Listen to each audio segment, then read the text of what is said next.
और अब बात सत्य और तथ्य की। यह केवल भारत में ही संभव है कि देश को गाली देने वाले, देश को तोड़ने का सपना देखने वालों के लिए देश की एक लॉबी आंसू बहाती है, उनके मानव अधिकारों का हवाला देती है। यह लॉबी जिनके लिए छाती पीट कर हंगामा कर रही है, उनके नाम है शर्जील इमाम, उमर खालिद, मोहम्मद सलीम खान, शिफर रहमान अथर खान, मिरान हैदर, अब्दुल खालिद सैफी, गुलफिशा फातिमा और शदाब अहमद। दिल्ली हाई कोर्ट ने इन 9 आरोपियों की जमानत याचिका एक बार फिर खारिज कर दी है। शर्जील इमाम और उमर खालिद साल 2020 से जेल में बंद हैं। शर्जील इमाम पर आरोप है कि उसने ऐसे भड़काऊ बयान दिए जिसकी वजह से देश की शांति को खतरा पैदा हो सकता था।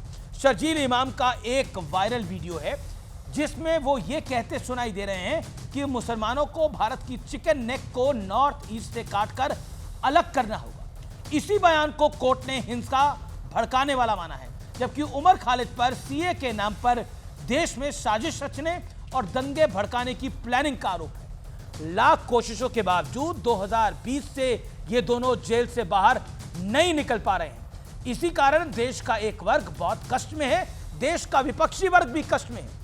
इतना बढ़ चुका है इनका कष्ट कि अब सवाल सीधे न्याय व्यवस्था पर उठाने का खेल शुरू हो गया, जो पुराना है। साउथ की फिल्म के स्टार कहें या फिर एक एक्टर, प्रकाश राज ने दिल्ली हाई कोर्ट के फैसले को अन्याय और शर्मनाक बताया है।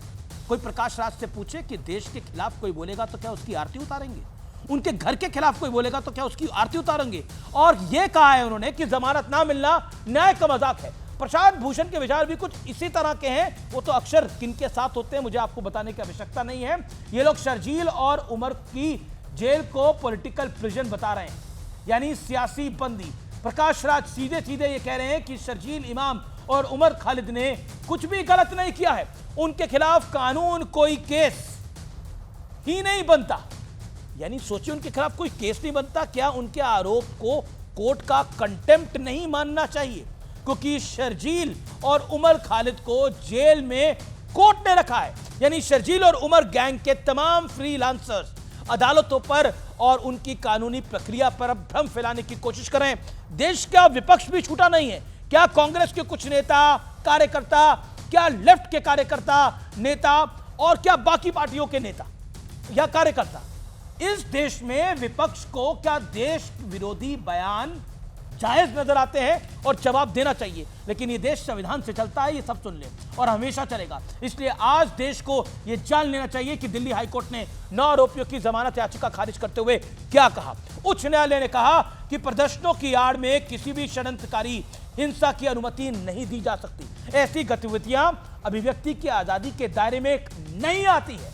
आगे सुनिए, कोर्ट यह भी कहता है कि दिल्ली दंगों में आरोपियों की भूमिका बड़ी गंभीर है और वो साजिश के मुख्य सूत्रधार दिखते हैं। मुख्य सूत्रधार दंगे सहज नहीं बल्कि सुनियोजित साजिश का परिणाम थे। आरोपियों के भाषण भड़काऊ थे जिससे भय और अशांति फैली। कोर्ट ने कहा दिल्ली दंगा केस में गवाहों की जांच अभी बाकी है और आरोपियों को जमानत देने से गवाहों के साथ छेड़छाड़ की संभावना है। ध्यान दीजिए, कोर्ट ने साफ कर दिया कि यूएपीए जैसे मामलों में लंबी हिरासत जमानत का आधार कतई नहीं होती है। इसलिए घड़ियाली षड्यंत्रकारी आंसू बहाने वालों को शायद कोर्ट की यही बात पसंद नहीं आई होगी। इसलिए देश की कानून व्यवस्था पर ही ये शक और शंका पैदा कर रहे हैं और उसकी कोशिश कर रहे हैं। ये वही लोग हैं व्यूअर्स जो बीते 11 सालों से संविधान की रट लगाए हुए हैं, लेकिन जब एक अदालत उसी संविधान के प्रावधानों के तहत शर्जील और उमर खालिद जैसे जेल में, जैसे मैं क्या कहूं, देशद्रोहियों को या फिर कथित देशद्रोहियों को जेल में ठूसती है, तो अदालत पर ही ये सवाल खड़े किए करते हैं।